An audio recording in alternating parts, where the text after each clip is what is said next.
Dans l'histoire de l'Égypte antique, le règne de Ramsès II occupe une place exceptionnelle par sa durée, son intensité et son influence durable. Né vers 1303 avant notre ère, Ramsès II grandit dans une Égypte qui sort progressivement des bouleversements religieux et politiques provoqués par Akhenaton. Son père, Séti Ier, œuvre activement à restaurer l'ordre, à renforcer les institutions traditionnelles et à réaffirmer le rôle du clergé d'Amon. C'est dans ce contexte de reconstruction que Ramsès reçoit une éducation complète, destinée à faire de lui un souverain capable de diriger un empire vaste et complexe. Dès son plus jeune âge, il est initié aux rites religieux, à la lecture des hiéroglyphes, à la stratégie militaire et à la gestion des ressources. Il est également formé à l'art de la communication royale, essentiel dans une société où le pharaon est à la fois chef politique, militaire et figure divine. Très tôt, Ramsès est associé au pouvoir. Son père lui confie des responsabilités importantes, notamment dans le commandement militaire. Il participe à des expéditions en Nubie et dans les régions asiatiques, où il apprend à diriger des troupes, à organiser des campagnes et à comprendre les réalités du terrain. Ces expériences contribuent à forger son image de prince guerrier et à renforcer sa légitimité auprès de l'armée. Elles lui permettent également d'observer les mécanismes de domination et de contrôle des territoires conquis, essentiels pour maintenir l'intégrité de l'empire. À la mort de Séti Ier, Ramsès II accède au trône vers 1279 avant notre ère. Dès le début de son règne, il met en œuvre une politique ambitieuse visant à consolider son pouvoir et à affirmer la grandeur de l'Égypte. Il entreprend une réorganisation de l'administration, en s'appuyant sur des vizirs, des gouverneurs régionaux et un clergé influent. Il renforce également l'armée, en développant des unités spécialisées et en améliorant la logistique des campagnes. Conscient de l'importance stratégique du delta du Nil, il y établit une nouvelle capitale, Pi-Ramsès, qui devient un centre politique, économique et militaire de premier plan. Cette ville est conçue pour faciliter les opérations vers l'Asie et pour symboliser le renouveau du pouvoir royal. Le contexte géopolitique de l'époque est marqué par la présence de plusieurs puissances concurrentes, notamment les Hittites, qui contrôlent une grande partie de l'Anatolie et du Levant. Le contrôle de ces régions est crucial pour les échanges commerciaux et pour la sécurité des frontières égyptiennes. Ramsès II mène donc plusieurs campagnes militaires pour maintenir l'influence de l'Égypte. Parmi ces campagnes, la bataille de Kadesh, qui se déroule vers 1274 avant notre ère, occupe une place centrale. Opposant aux forces égyptiennes à celles du roi hittite Muwatalli II, cette bataille est l'une des plus célèbres de l'Antiquité. Ramsès, surpris par une embuscade, se retrouve dans une situation critique, mais parvient à rallier ses troupes et à éviter une défaite totale. Les inscriptions égyptiennes présentent cet épisode comme une victoire éclatante, mettant en avant le courage et la détermination du pharaon.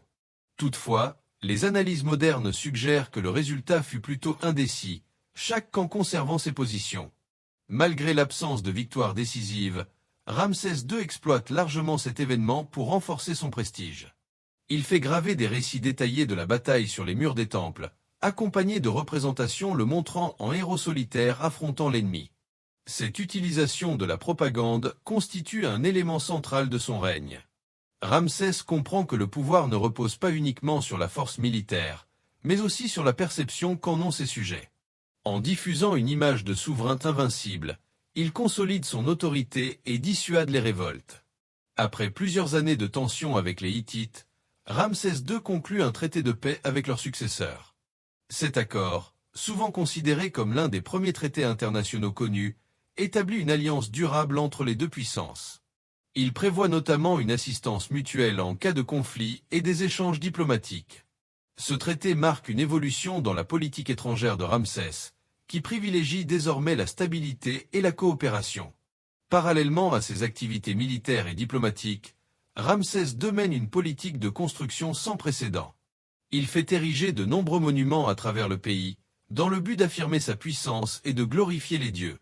Les temples des Abou Simbel, situés en Nubie, figurent parmi ses réalisations les plus impressionnantes. Creusés dans la roche, ils sont ornés de statues colossales représentant le pharaon, destinées à impressionner les populations locales et à affirmer la domination égyptienne. Il fait également construire le Ramesséum, son temple funéraire, ainsi que de nombreux bâtiments à Karnak et Luxor. Ces constructions témoignent d'un savoir-faire architectural avancé et d'une organisation logistique complexe.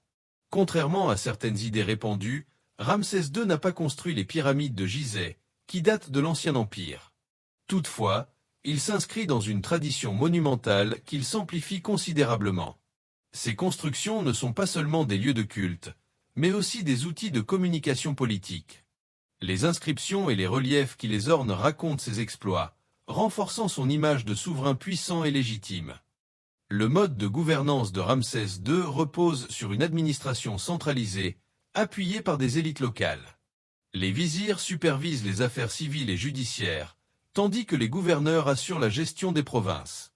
Le clergé joue un rôle essentiel, notamment dans la légitimation du pouvoir royal.